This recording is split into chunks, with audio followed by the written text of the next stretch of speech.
When most people think of film genres, horror is commonly recognized as being one of the most predominant movie styles in popular culture. The genre is predominantly most popular among teenagers and young adults, though people from a wide spectrum of ages all partake in the occasional horror flick, aching to see what kind of thrills and chills can be brought to life on the silver screen.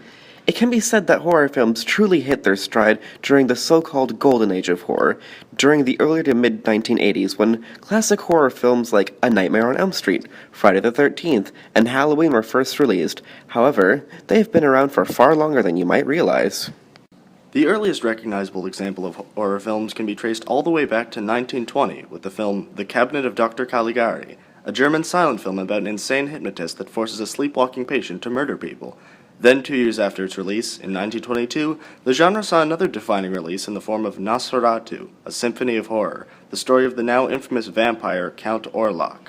Since then, horror has undergone many changes, trends and tropes evolving from the medium to make way for newer examples of effective horror. Rosemary's Baby in 1968, The Exorcist in 1973, The Ring in 2002. Now horror has taken on a far different face with films such as Sinister, Insidious, and The Conjuring representing what audiences find so chilling today. But it begs the question, how has horror stayed so varied over its lifespan? That question can be answered in two simple words: subgenres. Supernatural horror. Body horror. Slasher horror. Horror drama. Comedy horror. These are but a few examples of the multitude of horror subgenres. However, each of these subtypes have their own tropes, cliches, and themes. This variety is part of why horror films are such a popular genre. It allows for experimentation in what audiences are comfortable with, and when an effective trend has been established, it tends to stick. The following are 5 examples of what forms horror can take, but as you will come to see, not only do they all stand on their own bone-chilling merits, but there are clear reasons why some people are more afraid of certain kinds of films than others.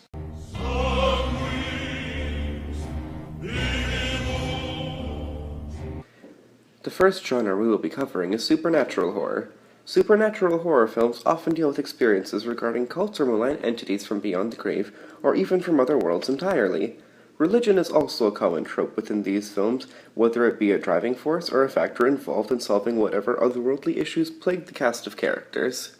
More often than not, the plot of supernatural horror films involves spirits, devils, curses, hexes, or the occult. Whether a haunted local is infected by a curse, or a troubled family is haunted by ghosts from their past, supernatural horror has been around for years to frighten and shock audiences with images and depictions of vile beings that should not exist.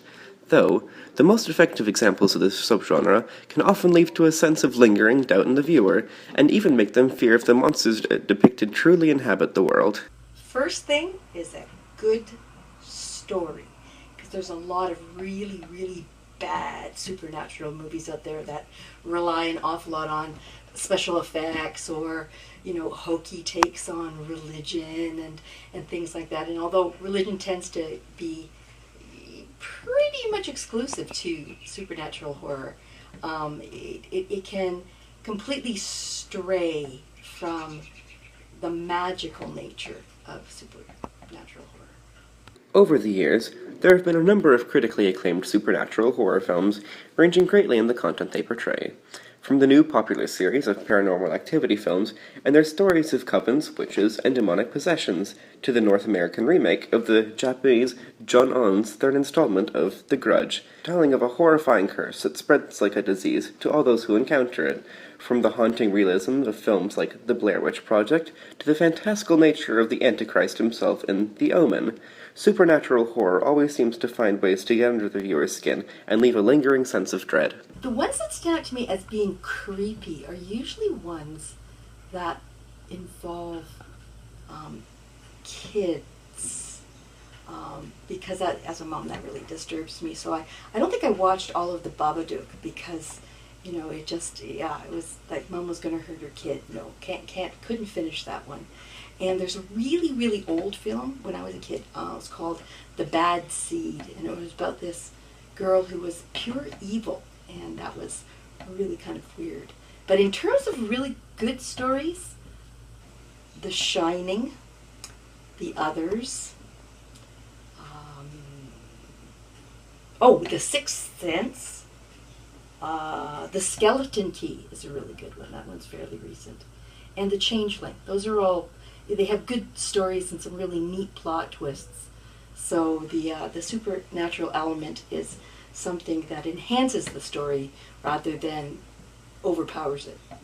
Perhaps the most memorable example of the genre that can be seen to this day is the 1973 classic film The Exorcist, directed by William Friedkin. A tale of a girl named Regan being possessed by a demon called Pazuzu, and the nightmarish occurrences that take place as a result. The Exorcist gained fame during its time not only for being far more graphic than many other films of its time, but from also being very controversial with the inclusion of inordinately foul language of the child actress. The Exorcist can also be attributed for sparking the law prohibiting subliminal messages in the media, as its original cut had frames spliced in that the viewers would react to, but not perceive that they had seen as the movie ran out its runtime. With such notable examples in the subgenre, it's no small wonder that supernatural horror continues to be uproariously popular to this day, though the quality of modern supernatural horror films can be debated.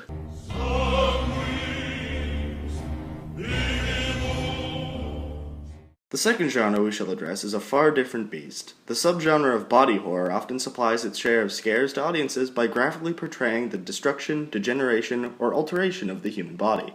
Most often these titles showcase experimentation, diseases, parasitism, mutation, mutilation, or decay to shock and awe viewers.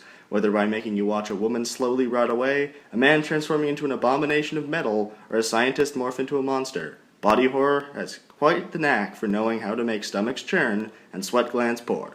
I think as scary ideas go, the moment where your own body turns against you is a fairly terrifying idea.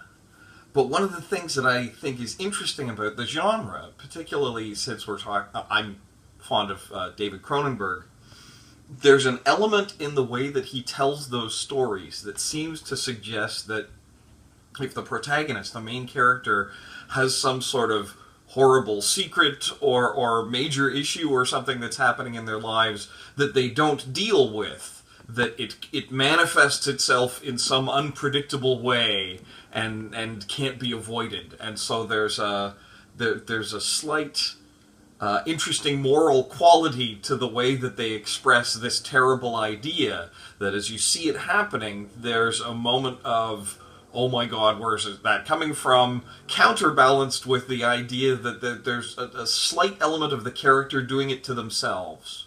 And that's interesting to me. Body horror is a genre that is particularly noteworthy for its variety in and of itself, with many films housing a variety of nightmarish transformations. John Carpenter's 1982 film, The Thing, was infamous for its practical creature effects, and did a wonderful job at showcasing disconcerting amalgams time and time again during its runtime. Though it was also critically acclaimed for having an atmosphere so thick with tension, stemming from the fact that the creature could be any one of the characters at any given moment. Director David Cronenberg is widely seen as the father of body horror flicks, with a number of critically acclaimed films related to the genre. Shivers, the tale of a mad scientist creating a sexual parasite to return humanity to its baser instincts. Dead Ringers, a story about identical twin gynecologists, as well as one of their desires to use strange, horrifying instruments on women with mutant genitalia.